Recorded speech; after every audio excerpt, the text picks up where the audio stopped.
હાલો, જય શ્રી કૃષ્ણ. મારી ચેનલમાં આપણું હાર્દિક સ્વાગત છે. આજે આપણે બનાવીશું સ્વીટ કોર્ન, મકાઈ અને પેપ્સિકમનું શાક. મકાઈ મેં બાફેન દાણા કાઢેલી છે, એને મેં બોઇલ કરેલી છે. સૌ પ્રથમ આપણે એના માટેની એક ગ્રેવી બનાવીશું. એમ મેં મિક્સર જાર લીધી છે, એમાં 2 ડુંગળી લીધેલી છે, 2 ટમેટા લીધા, લીલું મરચું, લસણ, 2 આદુના ટુકડા, કાજુ લીધા છે, એને મેં 5 મિનિટ પાણીમાં પલાળેલા છે. એને હવે મિક્સરમાં પીસી લેશું. સૌ પ્રથમ ગેસ ઉપર એક પેન મૂકેલી છે, એમાં આપણે 1 ચમચી બટર મૂકીશું.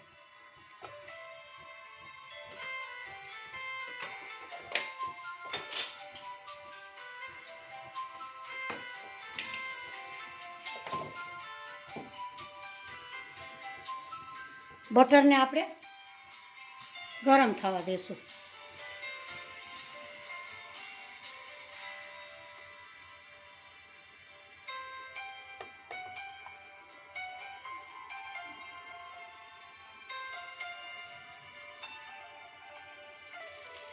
આપણું બટર મેલ્ટ થઈ ગયું છે.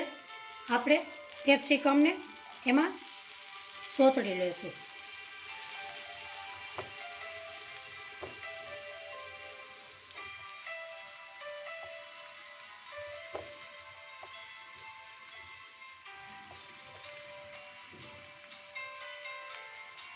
આપણે મકાઈ બોઇલ કરેલી છે, એ પણ બટરમાં સોતળી લેશું.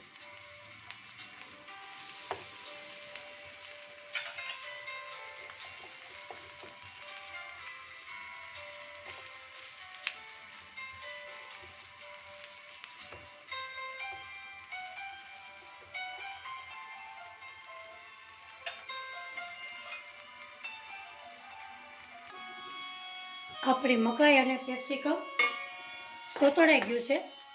આપણે એક ડીશમાં કાઢી લેશું આવી રીતે.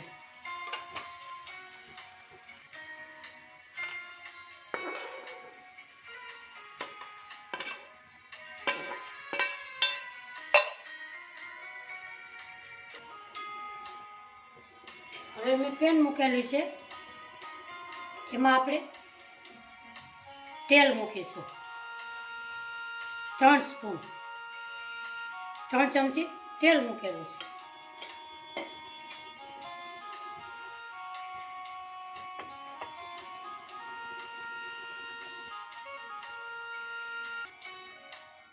સૌ પ્રથમ આપણે જીરું મૂકીશું.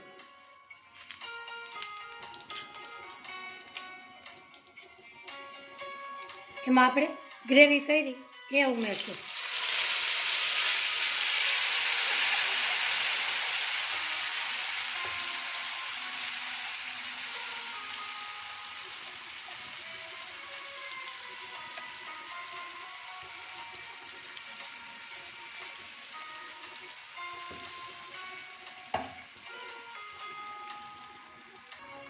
આપણું તેલ છૂટું પડે ત્યાં સુધી આપણે સોતળશું. એમાં આપણે સ્વાદ પ્રમાણે નમક ઉમેરીશું.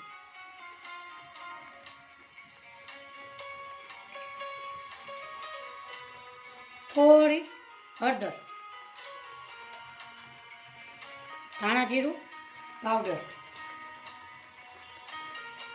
લાલ મરચું પાવડર,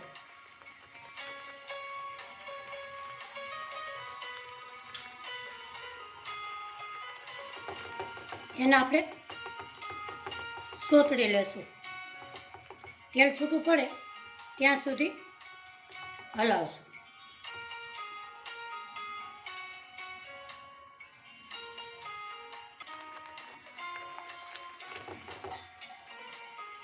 2 મિનિટ આપણે એને ઢાંકી દેશું. આપણે હવે ઢાંકણ ખોલીશું.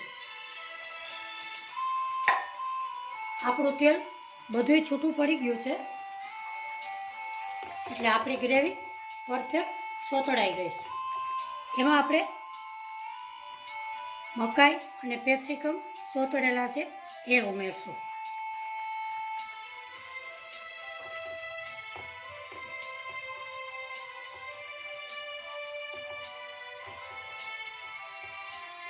આજની મારી રેસીપી જોતા હોય તો લાઈક કરજો, શેર કરજો, સબસ્ક્રાઈબ કરજો. સબસ્ક્રાઈબ કરી બેલ આઇકોનના બટનને જરૂરથી દબાવજો. મારી નવી નવી રેસીપી તમારા મોબાઈલમાં જોવા મળે. એમાં આપણે ઉમેરશું ગરમ મસાલો, ધાણા ભાજી,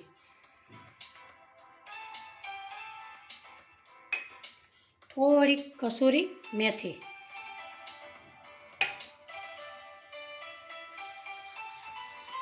આમાં તમારે ફ્રેશ મલાઈ ઉમેરવી હોય તો ઉમેરી શકાય.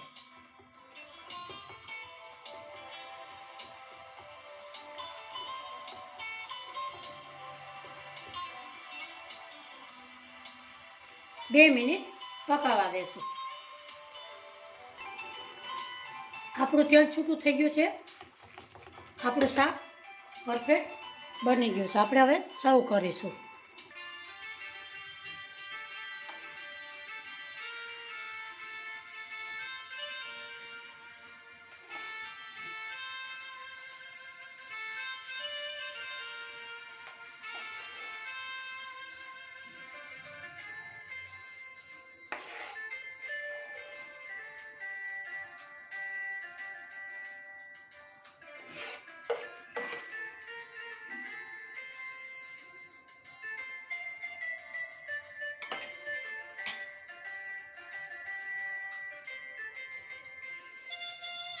આજની મારી રેસીપી કેવી લાગી કોમેન્ટ બોક્સમાં જરૂરથી જણાવજો.